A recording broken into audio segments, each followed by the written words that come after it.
My name's Jim Miller. I am the Director of Facilities and Planning at Edinboro University, and the career path that I am speaking on today is landscape architecture.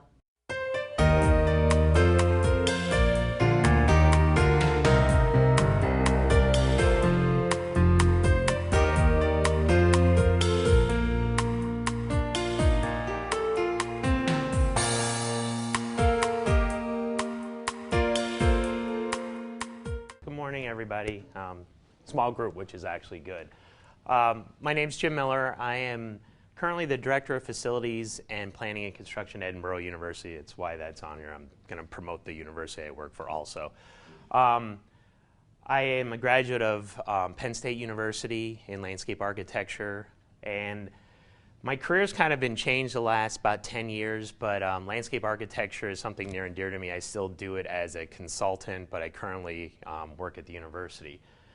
I wanted to, before I get into some of the things, you guys are at a very critical component. My son's a junior in, I was going to say at Edinboro, at Bethel Park. My daughter graduated from Bethel Park. She just recently graduated from Edinboro. She is now a full-time sub at Bethel teaching elementary special ed. So I've kind of gone through what you guys are going through with my children. As you start to look at careers, really think about what you want to do, what you like. I'm fortunate. I have about 25 student workers that work for me right now at the university, and we see the gamut of students that like what they're in college for, students that they're juniors and they still don't know why they're in college other than their parents wanted them to go to college. So, as you start to think about things, try to think about what interests you, what you like, and you're going to do it the rest of your life. My daughter, just like I said, graduated in teaching. And it's funny hearing her stories now as a full-time teacher versus when she was a student. So as you guys get into this stuff, really think about what it is you want to do. Landscape architecture, this is from Wikipedia. Basically what we do as a landscape architect is design anything that's outside of the building itself. And you guys can read through that, but it includes urban design, site planning, stormwater management, urban planning, environmental restoration, parks, athletic facilities, campus design, normal planting designs. It really kind of runs all kinds of different sizes and shapes. One of the things that's really new, especially to this area, landscape architects are really getting involved with the Marcellus Shale. If you go south of here a little bit, you'll see all the new drilling rigs and stuff. As they go in for permitting, as they go in what's called buffering, which is you'll see these big sites that crop up. Well, they do planning design, they do grading, which is contouring the earth. All the things that if it was in your backyard, to kind of make sure that you don't see as much of this as you would if there was no plantings. This is my daughter. This is me when she was in homecoming. She was a cheerleader, and I remember going through this discussion, well, what do you want to do when you get out of school? For landscape architecture, mathematics is very important, computer graphics, environmental studies, horticulture, biology, history. A lot of times you work on historic sites, museums. I've worked on a bunch of different projects where we're restoring rails of trails, which is similar to what the Montour Trail is. I worked on museums for coal mine restoration. I worked on a National Cathedral in D.C. So it's a lot of times you bring back historic. If anybody's ever been to I can't think of the name now, the War Memorial in D.C., a lot of those were all done by landscape architects because they're outside areas. So all these different things come into play. Horticulture for landscape architects is very important because you need to know your plants. When I was in college, my friends used to kind of laugh at us. Our classes were outside. So you'd go up to a tree and be question number one, what is the botanical name, which is actually the Latin term, and then the common name. So it might be an oak tree, which is actually called Quercus, is the Latin name for that. So you have to learn that as part of the curricula because you need to know how to work with plant materials as you design. Couple things that kind of are key to the field. There's a commitment of time. Planning is not something that's typically a 9-to-5 job. There's many times we pulled all-nighters when I was first out of college. Where you're working on projects, unfortunately, you got to get done. There's timelines, so it's not just the come in, I go home at the end of the day. As you kind of work your way up, I was a principal for 4 years, so I had people working underneath me. I got to go home usually early, but there was other people that were there. Public speaking is. Public speaking's a big part of it. You're going to be doing presentations. Whether you're in college, you present your designs. When you go out in the world, you're going to do presentations, you may do marketing, which is meeting with people, finding out what they want to do, then trying to get the job from them, whether it's a municipality or somebody's home. You're always going to present what you design. The tough thing is you can be the greatest designer, but if you can't explain it to people, it's hard to sell them to actually implement it and build it. Organizational skills are very important. It's time management. How do you organize your time? How do you go through? There's a process of looking at a project, doing what's called site analysis, understanding the systems that you're around, and then starting to work through all the design. Obviously, creativity and vision, that's part of any design, whether it's a building, it's a landscape, it may be a park, whatever that may be. You know, you want to be creative. You want to design something that people are going to want to use. There's always travel. For the most part, I travel in about 8 different states. We used to, if it was under 7 hours of travel time, we drove, unfortunately, because it's cheaper than flying, and it's actually less time. Because if you go to the airport with the 2 to 3 hours of wait, then you fly, then you get a rental car and everything else, it's just about the same. So a lot of times there was a lot of driving in a car. Both indoor and outdoor work. I used to do a lot of outdoor. We were doing a lot of construction projects. Some people are more in the buildings, and some may be doing computer versus outside. I was fortunate I get to do a lot of outside work. And teamwork. You're going to either be part of a construction team, part of a design team. Very few times are you the only one. There's usually architects, there's usually engineers, there's other consultants that are all involved in a project team. This is one of my projects in Pittsburgh. We're originally from Eastern PA. We moved to Pittsburgh in 2000, and I was on the project team for PNC in Heinz Field. That was a very large collaborative effort of multiple disciplinaries. Our project was basically the parking lot, all the streetscape, sidewalks, lighting, street trees around the stadium. And it sounds kind of a funny thing, but one of the most difficult parts of this project was the parking lot design. And that was one of the things we handled is if you've ever been down there, there's all these overpasses of highway which has columns that sit in the middle of the parking lot. So it's like a puzzle trying to fit in all the different parking spaces and getting as much parking, obviously, as we can. If anybody's ever been down there on football games, there's no parking around the stadiums. I was fortunate. I also worked extensively on Heinz Field. One of my specialties has been athletic facilities, especially synthetic turf. I helped the school district when we did the football field over when we had the field turf out here. This was done several times where it's actually a grass synthetic mix. It's 12 inches of what's like a sand and soil mix. There's real grass and then there's synthetic grass sewn into it. So still doesn't hold up as well as the synthetics, but the Roonies did not want to go with just synthetics, so it was kind of a blend. But after this weekend with Whippeals, it'll look terrible. But that's kind of just the way they wanted to do it. So, you know, like I said, this is a large-scale project. Little things like even street trees and light poles, everybody loads their drawings into the computer, and everybody was working together on that. So if an electric line moves, everything else may have to move. So everybody has to redo their part of the project. There's irrigation and all the little tree wells and stuff like that. So that's all underground. There's a little pop-up head, and then it'll water the trees. So there's electric in there to put, like this time of year, Christmas lights on the trees. If something shifts, everything has to shift with it. So all those little nuances that really don't sound like much can really be a big problem. If one person changes something, everybody has to change. This is another project. I did a lot of athletic facilities. These are all baseball diamonds. These are softball. Parking is around the outside. But again, you take for granted a lot of times you go to a facility. You know, some of the things that are really important is solar orientation. Sun plays a big part on which way the sun is, depending on day, whether it's in the batter's eyes and in the first baseman's eyes. So this is a really good pattern for viewing things like that. But depending on the time of day, some of the fields aren't set up the best for the sun. But you know, when you're trying to cram in as many fields as you can, sometimes you got to sacrifice. And what happens a lot of times, these are night games, so sun doesn't become an issue because they're lit. Playground design is another component of what we do. It's kind of funny. When I started doing playground designs, those of us that are older, you know, we grew up, there was swing sets on paving. You had metal sliding boards. There are so many requirements now on playgrounds. I've been in multiple lawsuits. People get hurt on a playground and they want to sue right away. You know, years ago, they used to have metal sliding boards. Now you don't have that because children would actually get burned because it would be in the sun. They get too hot, they go down in shorts. So there's a whole just bevy of requirements you have to deal with on playgrounds. Now they have to be ADA compliant, which is for disabled people, certain percentage of the equipment. So there's a lot of components that go into. There's also what's called a fall zone. You have to be able to have it's within 6 feet of any structure. Somebody would fall off. It has a depth of either mulch, or if you've ever been to South Park or one of the other, they have like a rubber mat, you know, so if somebody hits, they land on it and they hopefully don't get hurt. So very odd thing when you think about a playground, kids playing on it, how much goes into having to make sure it's safe. Like there's little, I used to do what's called inspections for safety requirements, and you get a whole kit, and they're basically the sizes of like a 4-year-old child, an 8-year-old child, and all the rails, everything can't get fit through, so somebody can't get their head stuck in something. Sliding boards that are like spirals, they have to make sure there's no little edges that somebody wearing a hoodie could get caught on. There's been, I don't know how many people have actually died on sliding boards.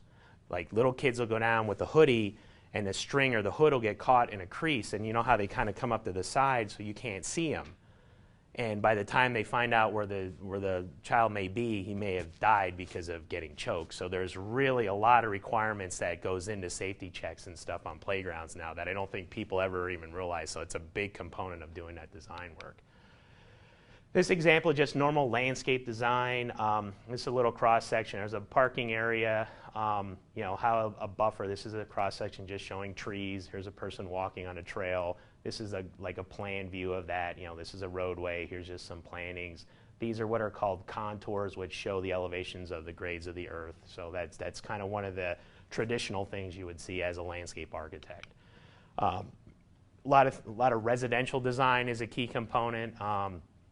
This is an elaborate pool design. You see the landscaping, the water falling, the sliding board, the paving. This is actually a hand drawing of some of this. You know, I still prefer to do stuff by hand, just because I'm older and we didn't have computer graphics like you guys do now. So when I graduated from Penn State, we were just on the cusp of starting to do computers.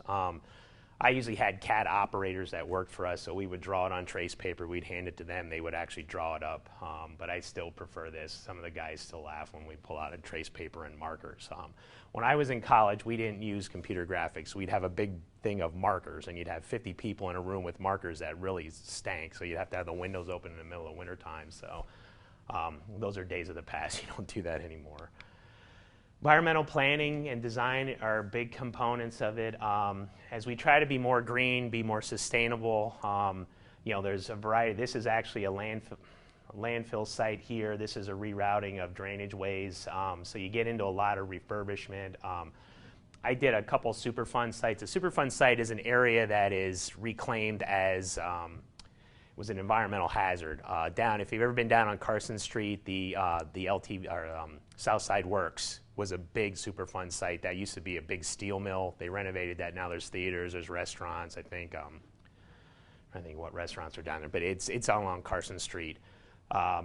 I worked on a couple of golf courses that were built up in Buffalo on Superfund sites, and those are kind of crazy. They have stuff buried under there. They'll tell you have 3 feet to work. If you breach the 3-foot limit, they got to evacuate everybody within a 5-mile radius because of the stuff that's buried.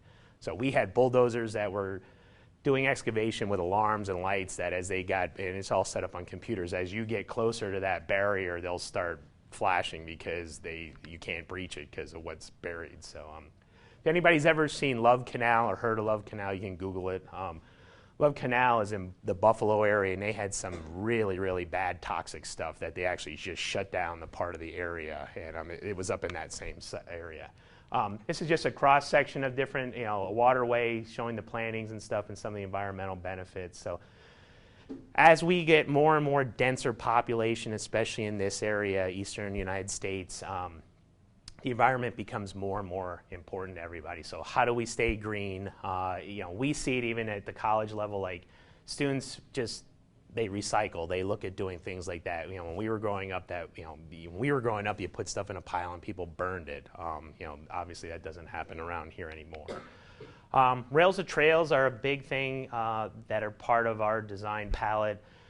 You know, we're fortunate. People don't, I think, realize how nice it is that we have trails up here, whether it's the Montour Trail, South Park, a lot of the different areas that have been reclaimed. You know, the railroads have kind of died out, so a lot of they remove the rails, they remove the railroad ties, and they reestablish the walking trail. It's a very popular use. It's flat. Most people, even the elderly, can walk on it because it's not very hilly. These are just two examples. This is one out in eastern PA, and this is just this is actually in eastern PA also. But that's really been a big thing. The state funds a lot of what they call growing greener money, which is actually restoration of those type of trails, and they become very big, popular components of the community. If you go out near Ohio Pile, has a lot of different trails that are tied into the parks out there. Large-scale master planning is another end of what we do that's looking at multiple acres. This is a large athletic facility in eastern, or actually this was in New Jersey. But you can see there's parking down here, there's buildings, these are ball fields up through here, these are soccer and lacrosse fields. A lot of times it's like putting together a puzzle. Someone will come and say, hey, we have, this is maybe the outline, printer's not working. This is the outline of our parcel. What can we fit in there? We want to have a program. And kind of, a good example would be here. I was on the committee when we were looking at, should we keep the old school? I don't know how many of you guys remember when there used to be 7 or 8 buildings versus building the new school. And if we take down the old school, what can you fit up in that area where now you have the 2 synthetic fields, you have the softball field, you have the parking lot? And there was probably a multiple iterations of designs where, what can we fit? And then everybody evaluates, well, what are our needs? And, athletics, not just for like team sports, but just intramurals, things like that, local community use is a big component. People don't realize all the different needs. We always joke, band practice is a tough one. The bands need an area to practice. You have all the little peewee football and soccer and all those other groups that are there. So there's a lot of use on those fields on top of just what happened in a high school level. So it's a big component when you're looking at large-scale planning. I was fortunate. I've done a lot of projects where we design it and then we get to build it, which I think is the key end of it. It's one thing to design something. If you don't ever get it built and you can't see people use it, it kind of is. I don't think it's what we're there to do. This is a baseball field down at Washington Jefferson College. This was, at the time when it was built, it was a 7-acre synthetic field. It was one of the biggest in the world. It's actually a baseball on a soccer field. And it's illuminated at night. I'm actually in the press box taking that picture. This is a softball field. Same thing. I used to be the director of facilities at Washington Jefferson for 10 years. So this is a lot of the projects where it's kind of fortunate. My role as a landscape architect and being also the director of facilities and planning, I've been able to kind of do a lot of design work and build it in-house. So it's kind of like it's my backyard because I run the facilities and we run the construction also. So a lot of this, like this field, we did a lot in-house with my staff. We were heavily involved in this project. I actually did the design work on both, and so we saved the university a lot of money so we didn't have to pay for a consultant. This is some traditional, these are moving some, as you can see how big this is. This is a root ball for a tree that's probably about 15 feet wide. That thing probably weighs 7-8 tons. A lot of times people don't like to wait for trees to grow. And they want it right away. So you get into these areas where, well, we want to do planting, we want to do a buffer, or I want this type of tree. So they actually have groups that do plant searches. They have nurseries cataloged all over the United States. I had a project one time in eastern PA where a gentleman wanted this, what's called a copper beech. It's a very pretty tree. It takes really long to grow. $25,000 for this tree. So we had to go out to Oregon. We found the tree. We tagged it. We brought it back. Brought it to his house. He was a multi-millionaire. He hated it. Now what do we do? So he donated to the park and everything else, and we found him a new tree. But it must be nice to just throw around 25 grand for a tree and then not like it. But so this is part of some of the design work is really looking at. You get some really unique, different things that you deal with, just because a lot of times when you're dealing with consulting, you have people who do have money. And sometimes they've got some crazy ideas that you have to deal with. And you try to guide people in the right direction. That doesn't mean they're always going to listen to you, especially when they have money. They tend to just think whatever they want to do is the right thing. So as a consultant, you have to weigh that option a lot of times because that can be a difficult thing because you're still in a business. You're still charging them an hourly rate. So you're getting paid, which is part of the business. But at the other end, you don't want to steer somebody in the totally wrong direction. I had a client one time down in Virginia where they wanted to put in flowers all over this college campus. Well, they didn't have any money for the staff to take care of the flowers because there's a lot of time to planting them, you got to water them, everything else. So they came back and they said, well, we found somebody from Dollar General. They're going to donate 10,000 plastic flowers for us. We're going to plant them. And they planted them far enough away so when you walked, it looked like real flowers. And then what they did for the next 3 years is they'd stick them in the mulch, they'd pull them out, hose them off, put them in a box, wait till next year, come out, and they'd use them again. So they saved a lot of money, but they were actually putting in fake plastic plants. But it worked for them because they didn't have the budget. So urban planning is looking at like large city areas, residential areas. This is a large design, which is housing, multi-use, there's some businesses. Basically looking at, as we grow, and you don't see too much of this anymore, there's a small housing development that's going in over by Cool Springs right now, which is kind of somewhat of an urban planning, but this is showing some streetscape of a design sketch in this area where it's just, you have your walkways, you're going to have your parks, you're going to have areas for people to kind of gather, do anything recreation outdoors.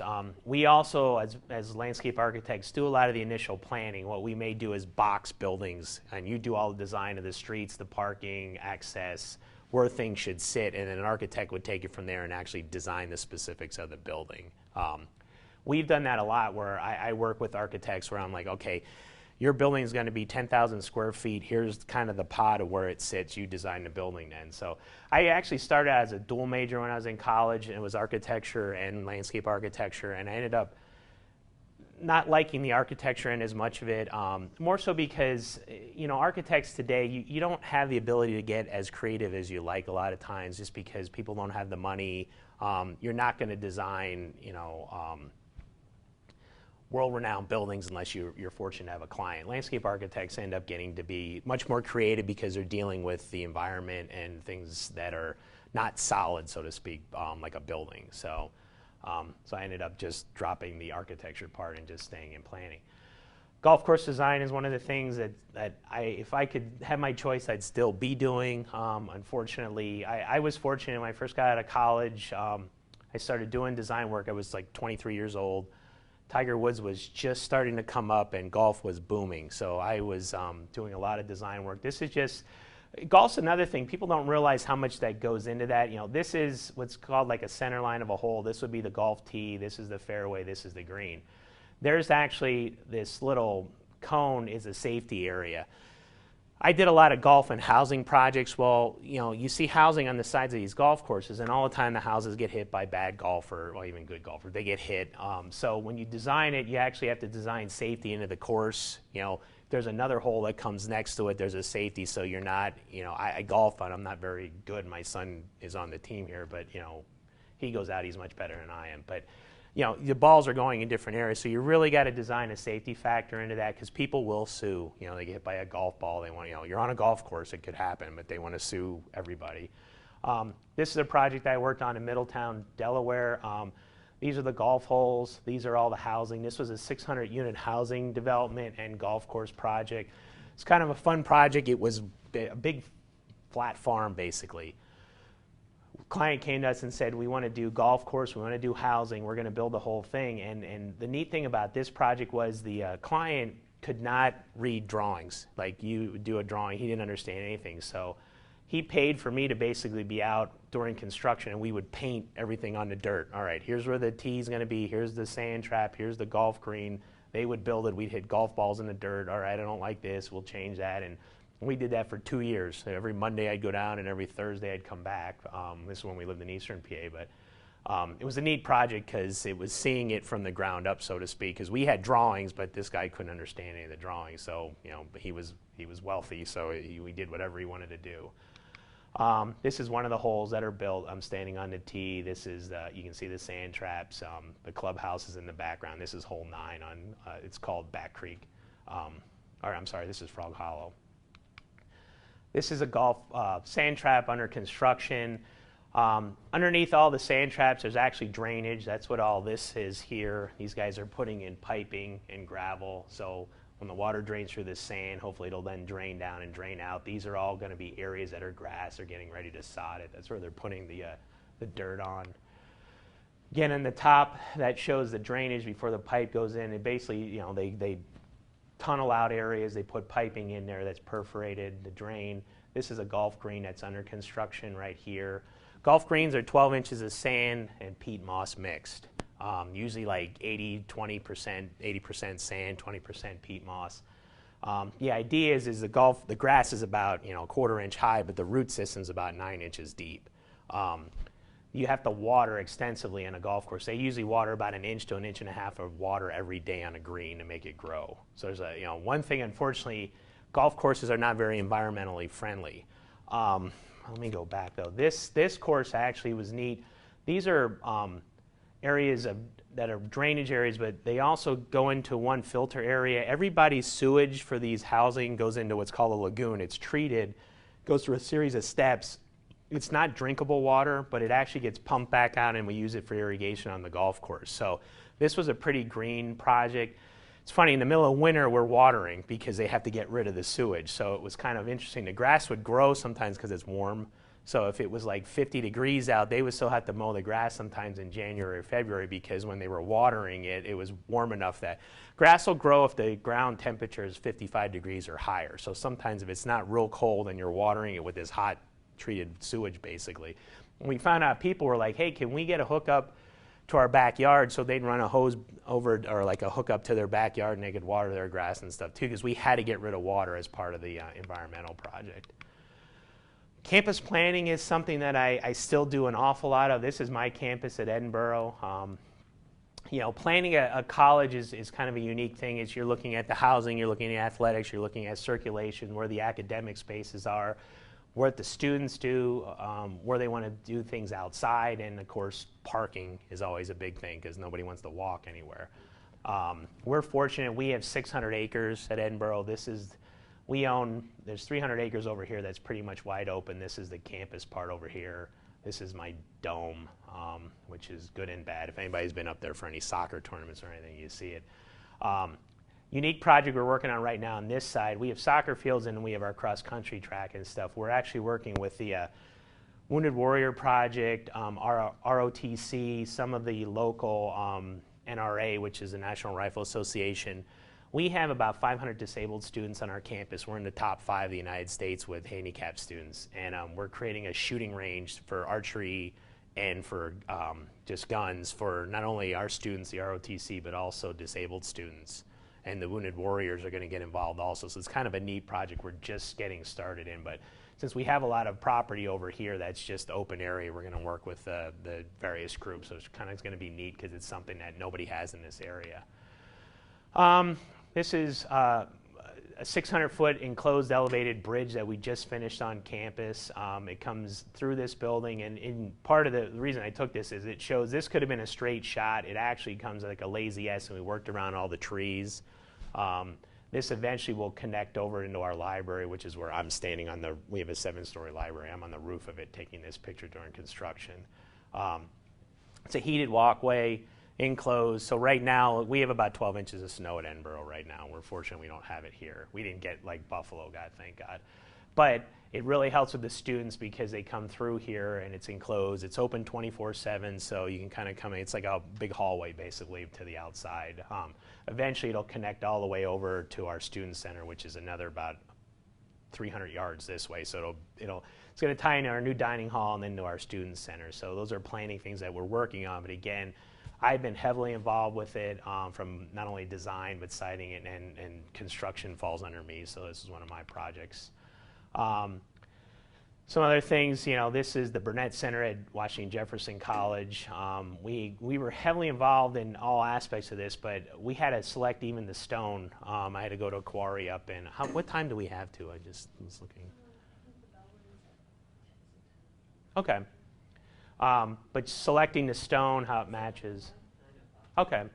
This is W&J's football stadium. I was involved with the redesign. We did the turf, similar to what you guys said. This is field turf also, similar to what we have in the stadium out here.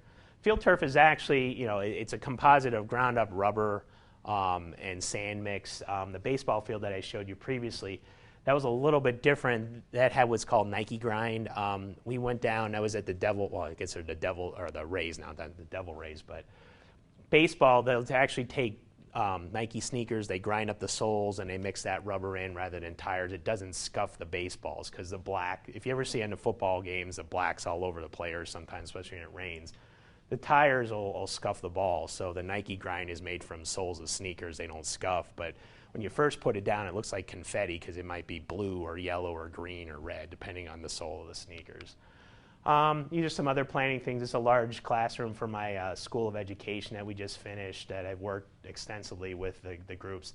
We have a very large CSI lab at Edinboro. These are some of our dummies that are in there. They do a lot of, you can see how shiny this wall is. The classroom, what they do is, it's just like the TV.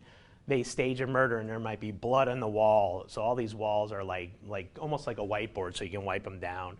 But it was neat planning. We went through it. We have one professor that's been on Discovery Channel. He does a lot of those cold case things. So we have an area off to the side. It's a dirt plot. They put footprints in, and then they do the moldings. They do tire tracks. So it was kind of neat working with them. It was almost like the TV show. These are indoor athletic facilities. This was at Washington Jefferson College that we did. Dormitories, the entryway for that. One component of planning people always forget about, a lot of times you have to take stuff down to build new.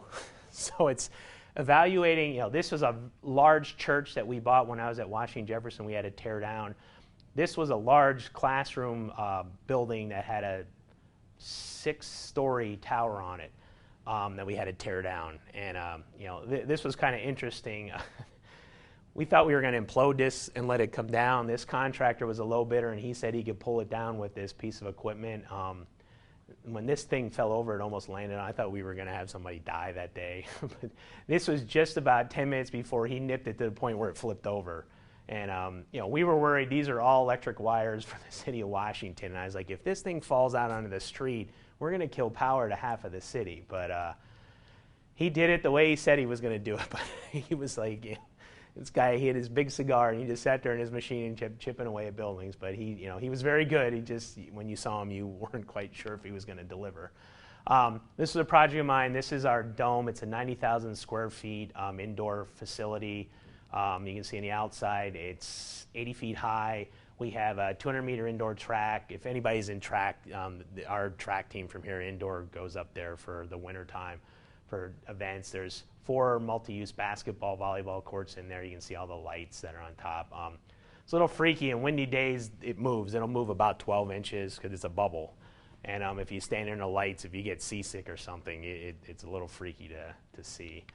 You got to plan for different things. This is snow removal on athletic fields. How do you get, when you design a field, Buffalo's going through this right now. How do you get stuff off the field? We build a field around a stream in a floodplain, and a floodplain floods. And this is Washington Jefferson Stadium, so it floods about once a year because it's in a floodplain. One of the things on campuses is people donate statues. This is a coal miner statue that I was involved with. This is Tom and this is Jefferson and Washington. Their statues. This is in the middle of putting that in at Washington Jefferson. This is at Edinboro. This is actually the map of Scotland. We did what's called the standing stones that I was involved in the design. This is all heated, so all winter long. The snow doesn't stick. It's funny, in the middle of January, you'll get 10 kids sitting on the map because it's heated, and the water is heated, so it's steamed. It was neat, though. We actually went to the quarry. We picked all these stones out, and they actually, this saw here is about 10-foot diameter, and they're cutting these big blocks that were going in. This is actually part of the map for here. We were tracing it, and then they bring in with high pressure water, and they cut the stone with it, and then it got placed. There's 1, 2, 3 sections of stone, and the idea was this is Edinboro over in Scotland, and this is like north, south, east, west. So it's kind of set up the same way. It's kind of our sister town, if you want to call it that. I would have never thought about the opportunities at like a college campus. Would you say, and if you guys want to stay for another minute or two, I'll pass around your attendance. Would you say that the Pittsburgh area is pretty good for this? Oh, absolutely. Okay. Yeah, there's a ton of planning, and that's what I mean. I did a lot of college planning before I got into facilities management. Now I still do a ton of planning. Like this is Angus. This is my 18-foot high fighting Scott. But interesting, the reason I had this in there on the left is when we still had them getting made, it's bronze. you deal with artists. Artists are a little funky sometimes. True Scottish warriors didn't wear underwear under their kilts. We went to get ready to move him, and Angus had nothing on underneath, and the way he's posed, you can see the people's here, they're looking right up his kilt. And I'm like, I cannot put him out on the campus like that.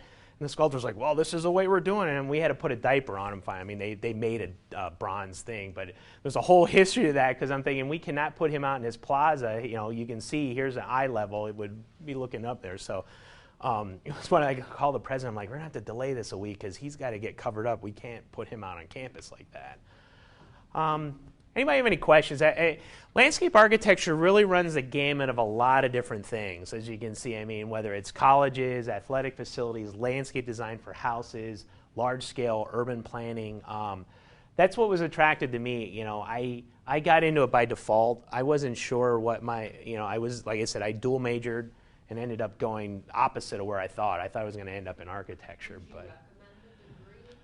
I think one of the things are we're very well rounded, which is why I'm in the field I'm in now. I would never have thought I'd be doing facilities planning, but you know what it is you're so broad based in a lot of different things, and you really can go and. I have friends that do nothing but park design. I have other friends who do nothing but urban planning, where they do what's called zoning and subdivision. They write reports all day long, is what they do. Like I said, I was in golf course for a while. I like the construction end of it. To me, it's nice to go out and see when you're done people using. It's like that map I showed. I would have never thought of them sitting in the middle of the map in the middle of wintertime, but it's heated. You know, it's a big smokers hangout because you have to be 25 feet from a building to smoke, so it's like 40 feet, so the kids all sit in the map and smoke all day long. So as you guys go to college, you'll find all those things out. But yeah, I think there's a lot of different things. Penn State's got a very good program. WVU has a very good program. Chatham has a program now. Chatham's very green. Sustainability, that's a huge thing for them. So they go in a different kind of perspective. Ohio State's got a big program. There's a lot within 2 to 3 hours of the Pittsburgh area. Pittsburgh's a really good example of urban renewal. What they did downtown in the last 20 years is amazing. If you see pictures of, I'm not from Pittsburgh, so I see pictures of what it was like when the steel mills were still here.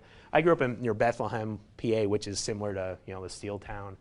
But you're involved with so many different things. In the end of the day, hopefully you make a difference because you're doing environmental things. You're planning for something hopefully better than what was there previously. But anybody have any questions? It's a unique field. You don't hear about it a lot. I was worried I was going to be, they call them bush pushers. I'm going to plant trees all day long. And there are people who do that. They go into landscape businesses and they open up a thing and they do a lot of private design, and that's fine. I have a friend that owns a business right now. One of his biggest businesses, he does Christmas lights at people's houses. And he makes a ton of money doing it because nobody likes to do it. Put them up, take them down. So, there's no lawn business right now. There's no planting, so they do Christmas lights and stuff. So. It's a different field, but there's a lot of opportunities, especially with this Marcellus Shale. There's a whole other thing that's just opening up now because there's so much criticism on whether it's environmentally friendly or not. So what they want to do, I used to do a lot of Walmart projects. I know that sounds kind of dumb. Walmart a lot of times will come into these big areas and people fight it. They show up with what's called no-mart coalitions.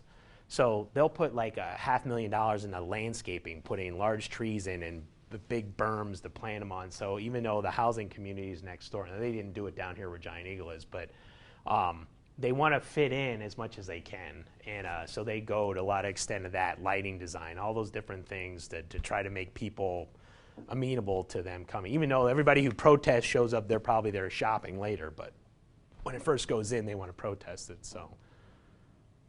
And then in closing, do you think that, it sounds like there's a lot of different specialties? Yes. Does your pay range even start really differ? Yeah, it depends. If you're like a landscape architecture firm, usually doesn't pay as well as like an engineering firm. But the problem with it is there's a trade-off. I know when I first started, I didn't make a lot of money, but I got a lot of experience. And my boss had promised me, look, I'm going to give you a lot of experience, and my salary doubled probably to about $50,000 in the first 2 years. but I started very low. I mean, that was 1990, but engineering firms pay better, but you get pigeonholed into usually one or two things. So that's the trade-off. You got to decide. You'll make a good living. You're not going to be wealthy unless you get into owning a firm or something. But there's some trade-off. I was an owner for 4 years, and I'm not an owner anymore because there's a lot of headaches with that. How do I make payroll? People don't pay their bills, as odd as that sounds. 120 days go by and somebody still owes us $25,000. Now I get to spend. We just finished $95 million worth of constructions, which I manage, so it's fun to spend other people's. It's actually all of our money because we're taxpayers. But now it's a good field, and I think there's a lot of benefit to it. And there's a lot of reward. You get to see different things. It's nice to go out and see when people are using your facilities, whether it's a playground, whether it's a walking trail, a park, or athletic field. Thank you so much. Thank you, guys.